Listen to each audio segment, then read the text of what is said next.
I already opened this drink. Well, there we go.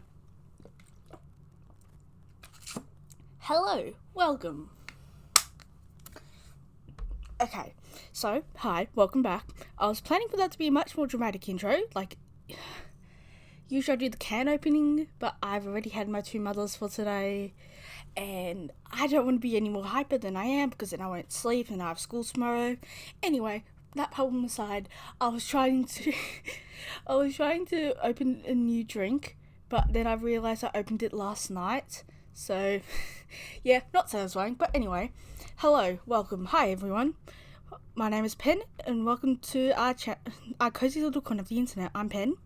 Today I'll be reading The Two Shop, There Will Be No Goodbyes Today, by Koro Seeds. I love this fic. I got it recommended to me on Reddit. I had to remember the site then for a second. But this is Atsushi angst and somewhat Dazai angst. So anyway, oh yeah, bring your show dogs, because of course it is. Anyway, here is the summary. Dazai doesn't know when Atsushi started pulling away from him. Only him. For the past few weeks, Atsushi has been his normal silly self with all the other members of the agency. So it left him questioning why he was the only one that got the not-so-special treatment. Or, Dazai's suicidal mentions affect Atsushi more than he realizes. Now, of course, as you can tell by that description, there will be discussions of suicide, Dazai's suicide mentions, of course, and yeah, angst. So just be careful, because the first chapter's angsty, but the second chapter I absolutely love. I think I'll be splitting this up into 2 videos, so depends on how long the first one takes me, but this whole fic is only 6,000 words long. Anyway, I hope you guys enjoy. I'll leave the link down in the description because I absolutely love this fic, as I always do, and I'll see you guys in the fic. Chapter 1, Appreciation. After another long day at the Armed Detective Agency, Dazai patted himself on the back for completing all his work on time, by giving it to Atsushi. Somehow, Atsushi had the capability of finishing all of his own paperwork along with Dazai's. Of course, he only tolerates his mentor's bullshit because of the promised Ochazuke that comes after. Much to Kunakita's irritation, Dazai slumped down on the couch of the corner of the office and let out a long groan.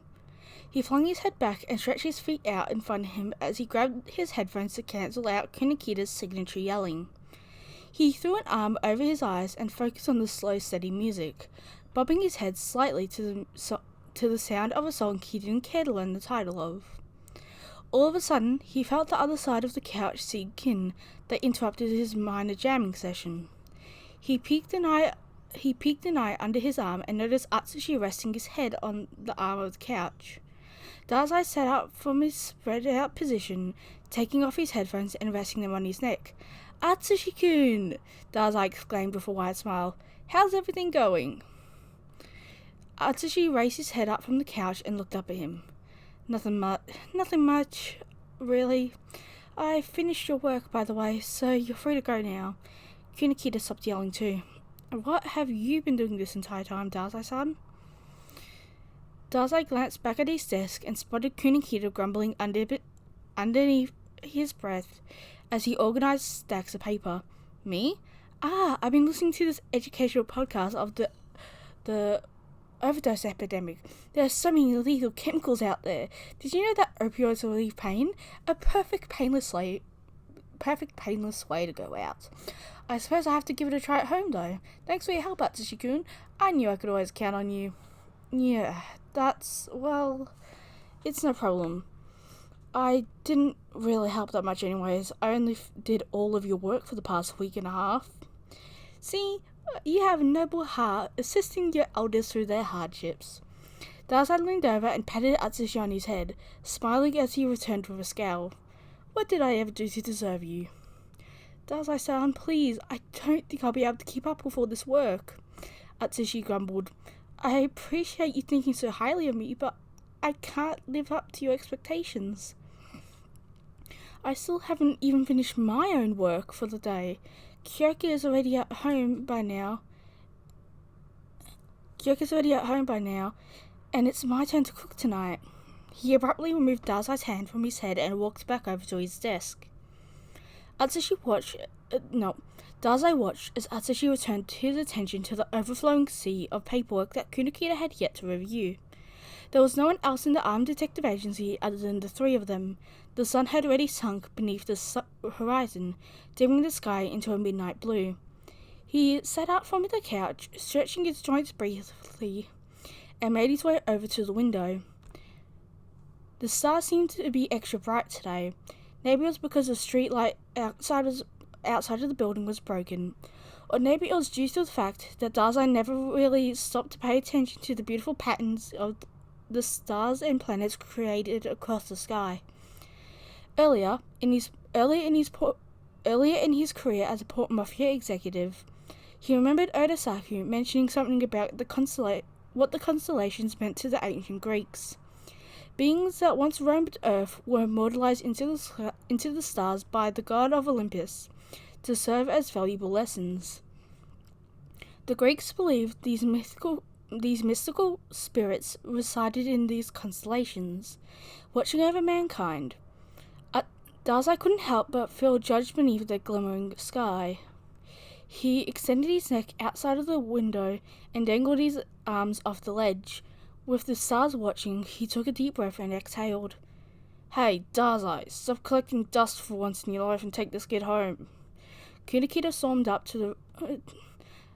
up next to Dazai and whacked him on the head.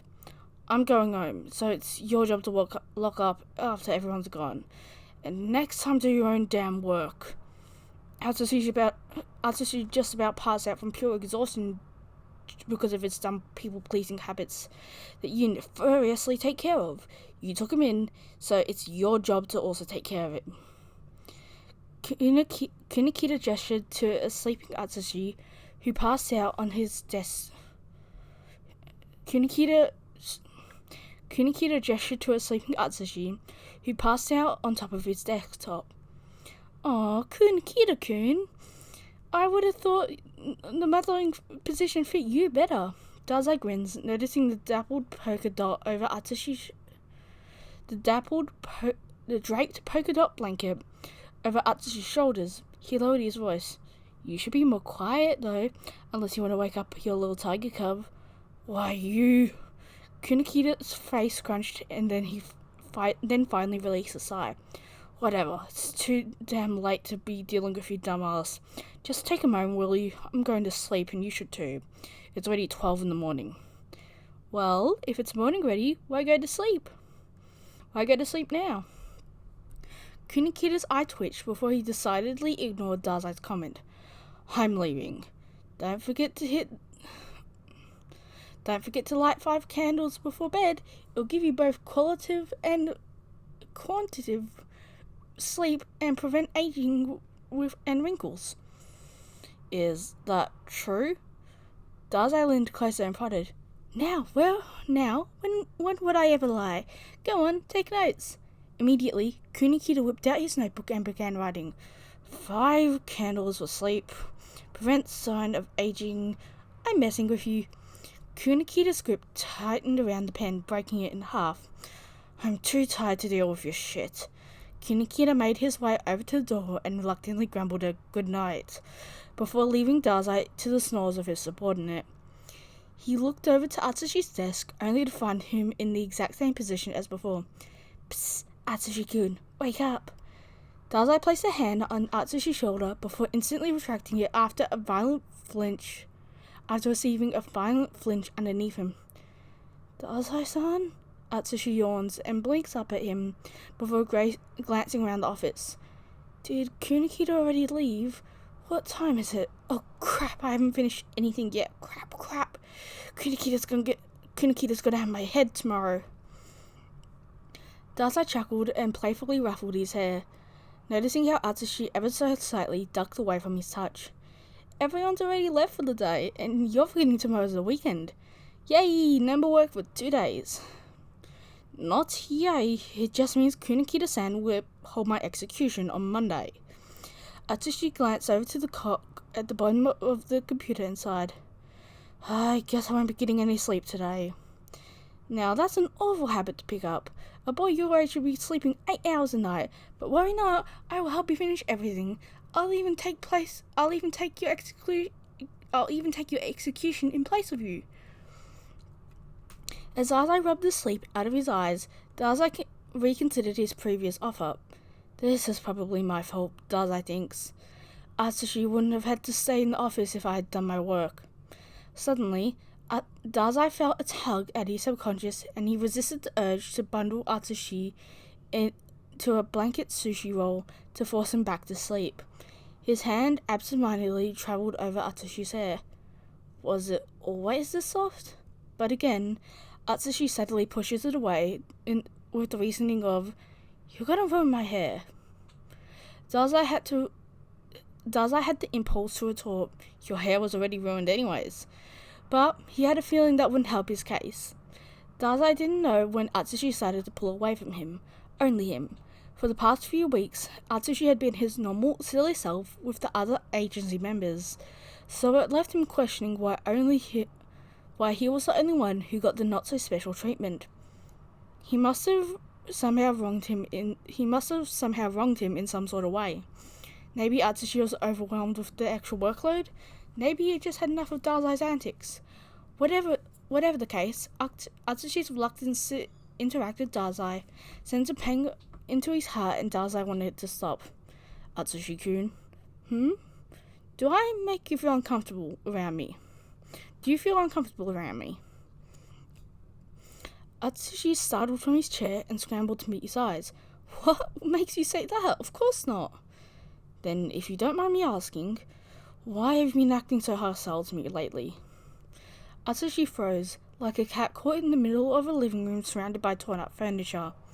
He hesitated to answer, as if preparing for the best thing to say for an interview, and Dazai could practically see the emotional turmoil going around.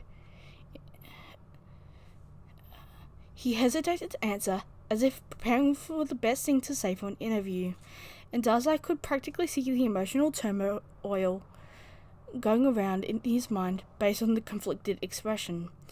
Atsushi pursed his lips and brought a hand to his neck. "I guess I've been overworked as of late." "I call bullshit." It was a guess, an educated one, but nevertheless still a guess. Though, Dazai wasn't sure what led to Atsushi's subject of demeanour. He was confident that large amounts of paperwork would not be the cause. Atsushi had told him once before that he enjoyed working from the office most of the time, strangely enough. With this knowledge, Dazai graciously handed him his work for him out of the kindness of his heart. It wasn't because he was lazy. Of course not. If he had known giving Atsushi his paperwork would lead to his... If he'd known that giving Atsushi his paperwork would have led to avoidance and flinches, he would have sucked it up and finished it himself. Bullshit? Is it bullshit I've been working my ass off every day because my mentor can't do something as simple as reading and signing papers? You tell me boys my age need to get 8 hours of sleep, but how do you expect me to do that when I'm always having to clean up after you? I'm tired of constantly staying at the agency till at least midnight to finish my workload meant for 2 people. Dazai said, "I respect you, but I really can't keep this up any longer. I know you're capable of doing your own work. In fact, I've seen you do it faster than me before. Why is it now that you dump everything on me? Why is it just now that you dump everything on me? Am I some type of toy that provides you temporary relief from work? I'm tired. I need a break. I need sleep. So it pisses me off when you call bullshit when I know my feelings are completely valid." Before he knew it, Atsushi's words were tumbling out of his mouth like a dam bursting, leading to the uncontrolled release of water and flooding Dazai with realization. With every newly formed sentence, Dazai was hit with the reality of his ignorance. He was reminded of his past with Octogawa, his one and only support. He was reminded of the past when Octogawa was his one and only subordinate. Back then, he didn't care if Octogawa was pissed at him. To put it simply, Dazai did not care for Octogawa's feelings. Period. Now, on the other hand, with Atsushi staring holes into him with blazing eyes, he couldn't help but feel at loss. Something nagging inside his head was making his heart ache with regret. Dazai wanted to fix it. He wanted everything to revert back to the way things were before Atsushi built walls around him. Atsushi's chest heaved in and out once his rant came to a close, refusing to break eye contact with Dazai. They stared at each other for a while. The only sound in the background was the calling of owls from outside. The air was heavy as Dazai watched Atsushi divert his conflicted eyes away and swallowed. "Aren't you gonna say anything?" Dazai's breath hitched and his mouth suddenly dried. He knew he was the fault for Atsushi's irritation. How he deserved every single spiteful comment. But he couldn't come up with an excuse. Honestly, Dazai didn't even understand himself. Why had he been throwing all his work on Atsushi's small arms? For the past week, all he'd done was ignore Kunikita here and there, then go over to the couch and listen to whatever random recommendations the algorithm hurled at him. Atsushi's state should have been worth more valuable than a simple lack of responsibilities. Simple lack of responsibilities that Dazai failed to follow. He wanted to provide some sort of reasonable explanation about why he evaded all forms of work. It's not like he's incapable of sitting down and reading. Dazai admitted that he's not one to express his emotions openly. So it should be no surprise when he answers Atsushi with, I've been planning my official suicide for the past several days. Dazai exaggeratedly put his hand on his hips, and his smile spread, and his face spread into a wild grin. I was preparing for the grand closing ceremony of my life, and I had to get everything in order. Don't worry, Atsushi-kun, you'll be rid of me soon, you'll be rid of all the extra work once I'm good. Stop making this about yourself. Dazai's smile was wiped off his face when he noticed the tears building up in the corners of his subordinate's eyes, his gaze flickering down to shaking hands folded into tight fists, taking in Atsushi's trembling demeanor. Atsushi-kun. A loud sob interrupted him. You're always so selfish. Aren't you aware of all the people in your life who love you? You of all people should know how much a person's death can affect those around them. I can't say who you were before you joined the detective agency, but you must have changed to be the person you are today. If you gave the world a second chance, it's only right that you give yourself one too. If you died, Dazai-san, it wouldn't matter if I had extra work or not, because I would follow you either way. Atsushi aggressively rubbed his tears off his cheeks and restrained himself from letting out more. I can't ever tell if your suicide remarks are ever serious, Atsushi whispered. Whatever the case, I know there has to be some truth behind your words. I know there's a voice in the back of your head telling you to end it all, because I know that voice well. It'll comment on your achievements and how the credit doesn't belong to you, and during the night it'll remind you of your undeservingness of all the things in your life, including life itself.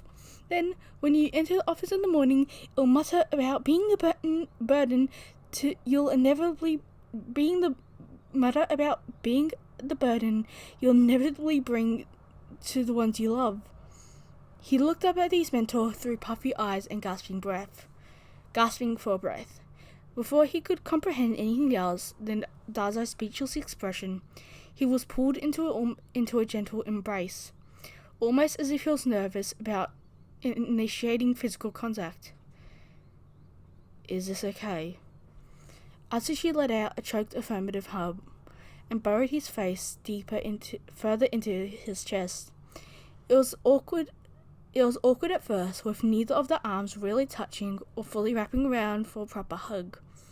As time passed by, with Atsushi sobs to keep them company, they started to settle into each other's arms, both feeling the warm tenderness radiating off each other. "I'm sorry, Dazai-san," Atsushi mumbled into his black vest. "There's nothing for you to apologize for," Dazai insisted, and as he pulled away and released his grip from the boy. "It's not your fault I'm totally messed up. Please don't leave me.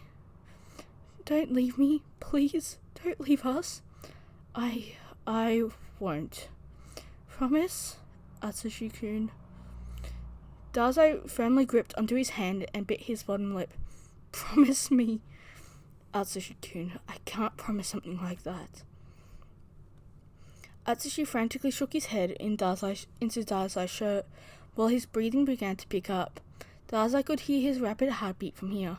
"Please, Dazai-san, I'm begging you. I won't be able to live without you." "You'll have to. One day, I will inevitably die. There's no escaping death, and that fact remains true for everyone," Dazai said in a flat voice, retracting his hands. For a second, Dazai thought Atsushi was about to burst into tears again. He didn't know if he would be able to deal with a second round of sobbing, but he noticed the angry spike in the boy's aura and Dazai shifted. Atsushi backed himself away and furrowed his eyebrows in indignation. There we go. "Is that why you care so little for your life? Because you know will happen eventually?" "I suppose you're correct. Ending my life on my own terms has always had more of an appeal to me than leaving my fate to the hands of the universe." "You're a hypocrite, Dazai-san. You said it yourself. The day we are born, we are destined to die. You'll end up in the hands of the universe no matter what you do. If you end your life early, all you'll be doing is speeding up the process." After mulling over his words, Dazai wondered how long Atsushi must be dwelling on similar thoughts. It seemed like his irritation towards him stemmed beyond the annoyance of working overtime. Dazai's glance flickered to the distraught features adorned with furrowed eyebrows, and he desperately wanted to steer the conversation away. But before he could open his mouth to change topics, Atsushi does first. "No one knows what happens after death, yet you chase it as if there's no tomorrow. In the end, you're a human like everyone else, and the human body is coded for survival." "What are you trying to say?"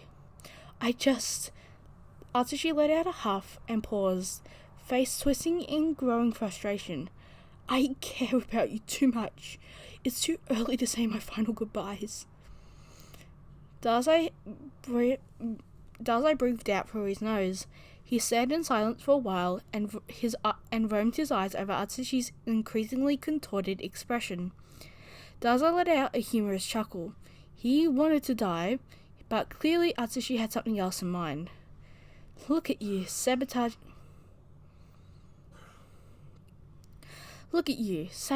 my plans. I guess I'll have to stick around a little longer, huh?"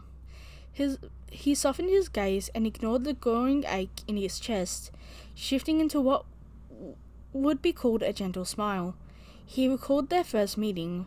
Atsushi, despite being 18 years old, was a kid with little to no education, struggling to survive outside of the orphanage. Bile rose in his throat, remembering the first time Atsushi broke down in front of him as he explained the abuse he had been subjected to during his early childhood. How could such a traumatized boy have such a strong will to live? Dazai struggled to comprehend someone actually wanting his existence in their life. But it's Atsushi, the boy who's endlessly optimistic in every situation he is placed in, whether it's a circumstance of life or death, whether it's a circumstance of life or death, or if someone tells him it's impossible. Atsushi will utterly ignore all reason and refuse to give up searching for the light in the otherwise pitch-black room. Mechanically, Dazai took a step towards him and kneeled down to the same height to adjust his tie. don't say goodbye just yet, Azushi-kun.